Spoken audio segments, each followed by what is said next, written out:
The Lord says, "Ask the Lord of the harvest to send workers to the harvest."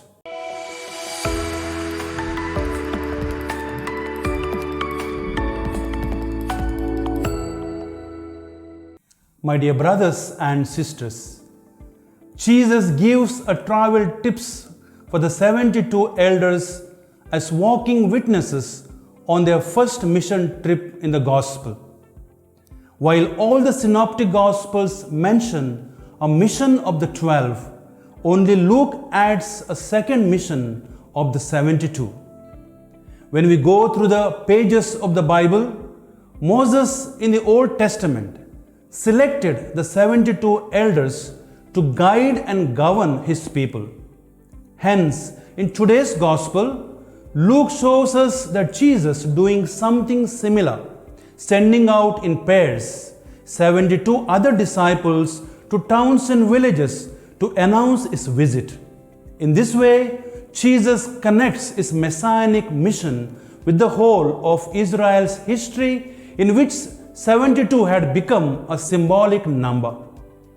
In the book of Genesis, 70 descendants of Jacob moved with him from Israel to Egypt to begin a new life. In the book of Exodus, 70 elders go up the mountain of God along with Moses to learn about the new covenant with Yahweh. The Jews also believed that there were 72 nations in the whole world, and they had 72 members in the Sanhedrin, the supreme council of the Jews. Dear friends, each of us, by the very fact that we have heard the Lord's call, is likewise sent on a mission. Hence, announcing the good news of the kingdom is not something optional for a Christian. The disciples received instructions as to how they were to carry out their mission.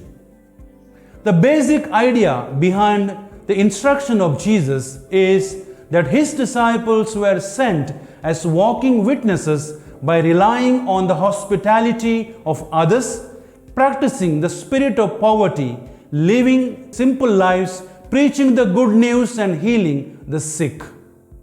My dear brothers and sisters, hence, they were not to depend on anything or anybody except on the Holy Spirit of God and on divine providence. The Lord says, "Ask the Lord of the harvest to send workers to the harvest." The mission of the 72 disciples was not a human project, and hence they needed strength from God to do His work. My dear friends, in proclaiming the good news of the kingdom, we too participate in God's work. It is the Lord who is working in and through us. He gives us the power to announce His presence with our lives. Therefore, constant contact with the Lord of the harvest is necessary. This means that we must be men and women of prayer, not only for an hour a week at Mass, but on a daily basis. The Lord says, "Do not carry a walking staff or traveling bag. Wear no sandals."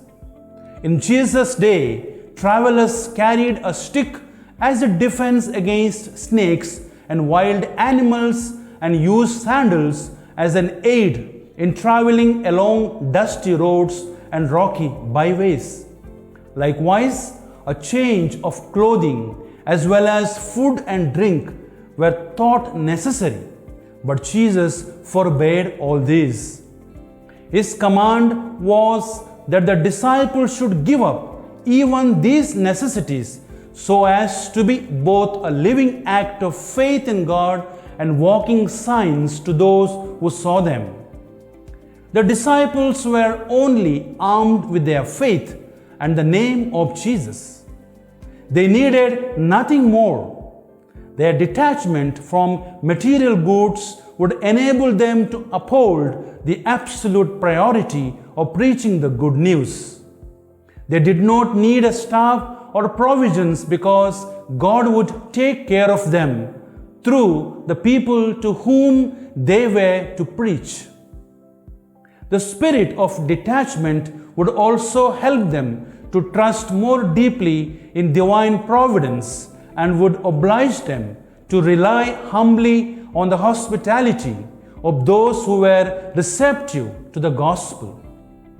Their lifestyle should help proclaim their message. The reign of God is at hand.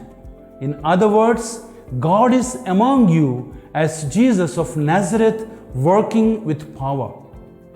Let us bring therefore, dear brothers and sisters, before the Lord all our petitions to be strengthened by His divine love and power, so that we can carry out the mission according to the instructions given by Jesus and to bring more laborers into the harvest of the Lord.